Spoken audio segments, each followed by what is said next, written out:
নুরুল দিনের সারা জীবন লিখেছেন সৈয়দ শামসুল হক। নীলক্ষা আকাশ নীল, হাজার হাজার তারা ওই নীলে, অগণিত আর নিচে গ্রাম গঞ্জ হাট জনপদ লোকালয় আছে ৬৯,০০০। ধবল দুধের মতো জ্যোৎস্না তার ঢালিতেছে চাঁদ পূর্ণিমার। নষ্ট ক্ষেত, নষ্ট মাঠ, নদী নষ্ট, বীজ নষ্ট, বড় নষ্ট যখন সংসার। তখন হঠাৎ কেন দেখা যায় নীলক্ষার নীলে তীব্র শীষ দিয়ে এত বড় চাঁদ। অতি আকস্মাৎ স্তব্ধতার দেহ ছিঁড়ে কোন ধ্বনি, কোন শব্দ, কিসের প্রপাত।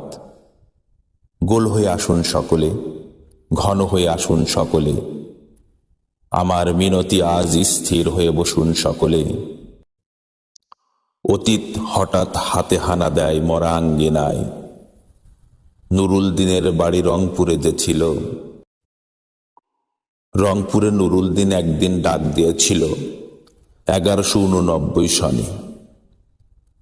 আবার বাংলার বুঝি পড়ে যায় মনে, নুরুল দিনের কথা মনে পড়ে যায় যখন শকুন নেমে আসে এই সোনার বাংলায়।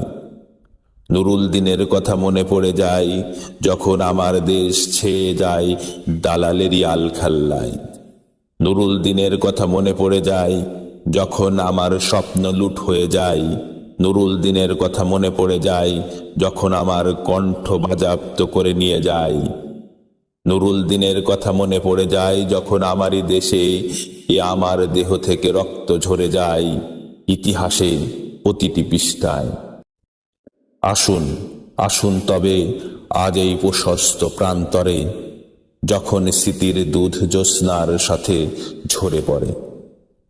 তখন কে থাকে ঘুমে, কে থাকে ভেতরে, কে একা নিঃসঙ্গ বসে অশ্রুপাত করে। সমস্ত নদীর অশ্রু অবশেষে ব্রহ্মপুত্রে মেশে। নুরুল দিনের কথা যেন সারা দেশে পাহাড়ি ঢলের মতো নেমে এসে সমস্ত ভাষায়। অভাগা মানুষ যেন জেগে ওঠে আবার এ আশায় যে আবার নুরুল দিন একদিন আসিবে বাংলায়। আবার নুরুল দিন একদিন কাল পূর্ণিমায় দিবে ডাক। জাগো বাহে কণ্ঠে সবাই। ধন্যবাদ।